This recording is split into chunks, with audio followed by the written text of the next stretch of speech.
hour of Microsoft here. The next guest is going to be talking with us about Halo Wars 2, the sequel to the console RTS. This time it is a console and PC RTS. Very curious about that. And here he comes now. Hello. You should have run up like a Price is Right contestant, all waving your arms and yeah, do it again. So we're here to talk about Halo Wars. Can you give yourself a quick introduction? Yeah, for the absolutely. I'm Dan Ayoub. I'm the studio head of strategy games development at 343. And yeah, we're here talking about Halo Wars 2. Yeah, I'm going to come right back to talking about plenty of questions right after we show a quick trailer for Halo Wars 2. Yeah, let's take a look.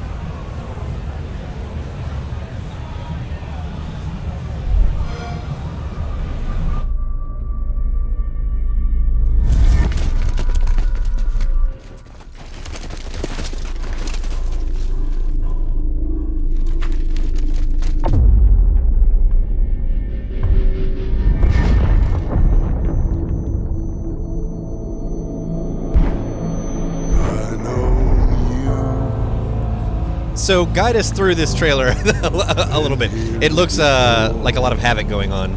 Yeah, tremendous amount of havoc.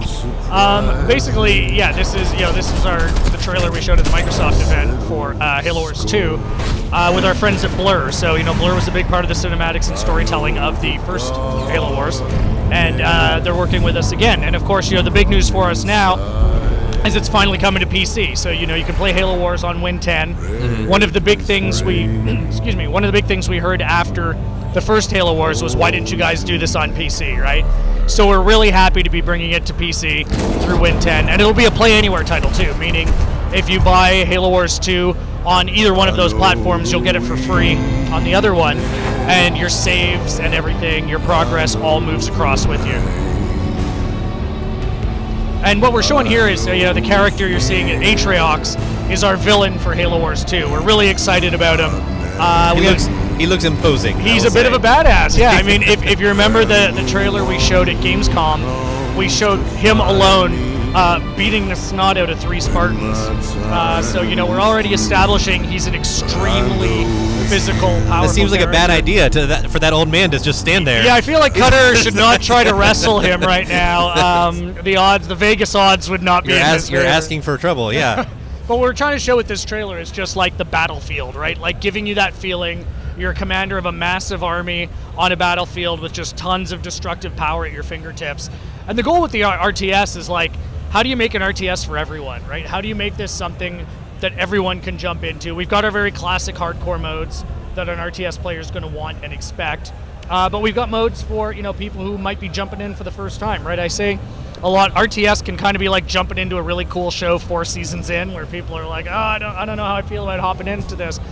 So we've got a number of modes designed to kind of ease that transition. We got a live beta right now where we're showing two modes, Deathmatch and Domination. And we've got another mode on the floor here that's a little more fast called Strongholds that folks can just jump in and go. Cool.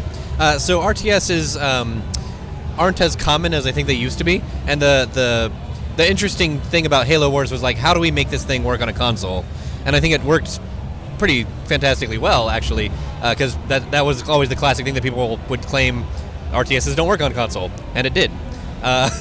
So in 2016, making an RTS now, what have you learned from the RTS market and from Halo Wars 1 that you're applying to this one? I think you nailed it, right?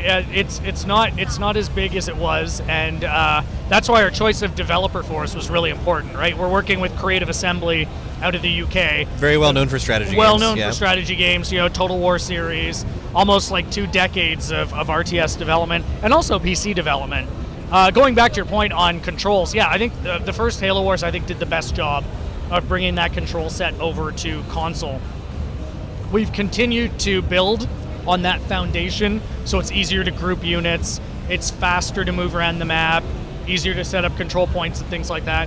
And we have a completely separate control scheme, for mouse and keyboard. So, if you're a PC player, you're going to be able to do everything you expect. Lots of hotkeys, set up to 10 battle groups, navigate through the mini-map, all of that good stuff. So we learned a lot from the first Halo Wars, and we're kind of building on that as a foundation. the reason we're doing it is because, when we look at our franchise, Halo Wars 2 is one of our top asks that we've had for a long time. I think the biggest thing we learned and was kind of the miss for us was everyone's like, why didn't you do this on PC? Right? It just seems like such a natural thing Yeah, I mean, to do. just being an RTS in and of itself. Totally. Raises the and, question. here we are, right? So we're really glad to have them out on both. So, in your playtests, as you're watching people sort of experiment with it, have you noticed different strategies emerging or a different pace of the gameplay across the two platforms? Across two platforms, yeah. I mean, I think what we're seeing, it's interesting on the floor. We're seeing a lot of people are immediately going and playing on console because that's where they remember the first one, and then they're moving over to play it on the PC, which is great, right? Like that's what we want. We want people to be able to experience it and see the differences. I think what we're seeing with people on the PC when they hop on, they're really enjoying the mouse. You know how easy it is to select large groups. People who are interested in setting up battle groups. I saw one guy this morning, he used like all 10. And I'm like, wow, dude, he's like, no, I've never played on PC before, but like I just love being able to do this.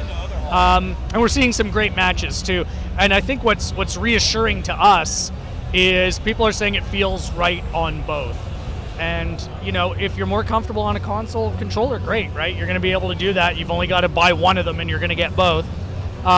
But I've been really happy to see the response to the PC. So is it cross-play, PC players playing against Xbox players? So that was one, admittedly, we had on the menu when we started development, and it just fell off the menu through the course of development. We didn't have time to take it where we wanted to, and we wanted to make sure it was great. So we focused on the Play Anywhere stuff, which was basically, you buy it once, you get them on both platforms, your saves will move with you, your achievements will move with you. I'm actually really excited about the notion of crossplay. I know there's the obvious concerns of input mechanisms and things like that come up, but I'd say when you look at Halo Wars as a series, it's something we're looking at down the line. I think it's something I'd love to see happen. Cool. So, in any sequel, and I think especially in RTS sequels, the question is going to come up like, tell me about the new units. Tell me about the new stuff I get to command. Right. What is your favorite new unit? I think right now, of units we're talking about, we've got a number. No, tell me about the ones you're not talking about. Okay, everyone close your... one of my favorites right now is the Hellraiser. Like, it's just, these are our flame units, and they come in and they're really good against other ground-based units. So is they're that, obviously a little is that weaker. human or... I'm sorry, yeah, these Covenant? are UNSC. It's Okay. a UNSC unit. And they're just, and the fire effects are just gorgeous in the game. One of the things we wanted to do was amp up the visual effects to make the game a lot more explosive. Lots of tracer fire, really cool effects. And these guys are just great. They're a tremendous amount of fun. So you've got the... Clarify this. Do you have the human units, the Covenant units? Is there any other faction either that we play as or that we encounter in the campaign? So we have two sets. So we've got the humans in the UNSC. Your enemy are actually a new faction called the Banished. Oh, it's not the Covenant. And okay. Their Never leader, mind then. their leader, who the badass guy you saw in there, is Atriox. And the genesis for him was, the brutes are already really physically powerful. We had this notion of like, what if one of them was not only stronger than the other brutes, but hyper intelligent? And Atriox has a brilliant backstory. I personally think he's the best villain we've ever had in Halo. There's a lot of depth to him, not as black and white as he may appear to be. And I can't wait to start sharing some of his backstory. We had a great response to him coming out at Gamescom. People loved the physicality and seeing Somebody him. yelled, "Tell us about the flood" in all caps. I was just laughing. It was great to just show off his physicality and just how physically powerful he is. We start to allude in the new trailer of how intelligent he is and what a brilliant tactician he is. And whereas Cutter, as you pointed out, is physically no match for Not Atriox. imposing, yeah. I mean, if 3 Spartans can't take down Atriox, Cutter's not going to be able to do it himself.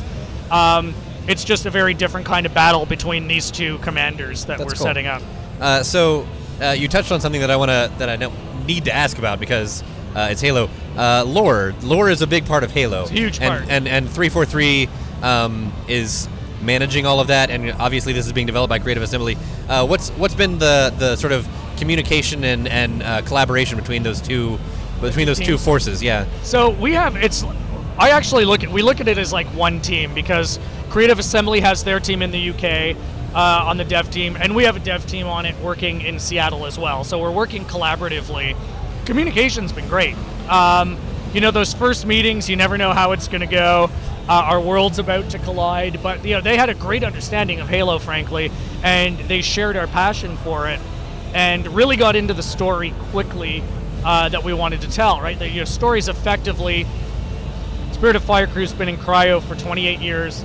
They wake up orbiting the Ark, and this is where they encounter Atriox and the Banished. But what a lot of people might not have caught is this story takes place shortly after the events of Halo 5. So we're bringing the crew into the same time frame as what the story we just told, and that creates some interesting storytelling opportunities for us. Yeah, you can almost have them communicating with each other in a way. Yeah, I mean, you're going to see early on the Spirit of Fire Crew just trying to get their feet under them, right? They don't know what's going on. They're not able to contact the UNSC, and they just encounter Atriox, who's causing all kinds of trouble. And he promptly beats the crap out of 3 Spartans, as we've seen, and they realize okay, yeah, we've really got a problem on our hands here. He's an army by himself. So I have to let you go, but I need to ask one more question. It was asked in the chatty, so I can't let you go without it. Is there going to be a beta on PC? Yeah, no, sorry, thank you. Great question. So we launched an Xbox One beta a couple of days ago. We're doing Domination right now. We're switching to Deathmatch on Friday, and that beta is running until Monday night. I dislike the term beta because I feel like it's lost some of what it is. Some of what an actual beta is? This is a true dev beta, but I'd rather get it into the hands of people now when we can react to feedback. And it's great. People have been reacting, and we actually rolled out an update today based on user feedback. So we're listening. Please continue to do it. Closer to launch, we will have another beta that will be PC. Okay. That people can hop in on. If you're here at E3... And will that one also be a true developer beta? This will be closer to launch. Okay. We will react to it. We'll absolutely be able to react to it. We've got really good tuning tools that let us react to feedback quickly. We're showing PC on the floor here at E3 and PC behind closed doors. So if you're here at E3 and you want to try PC, please get out to the booth and check it out. Cool. Thank you very much for your time. Hey, thank you. It was great chatting with you. All right, so here at the Shacknews booth, we are continuing our hour-long talk with Microsoft about their lineup. Yesterday we had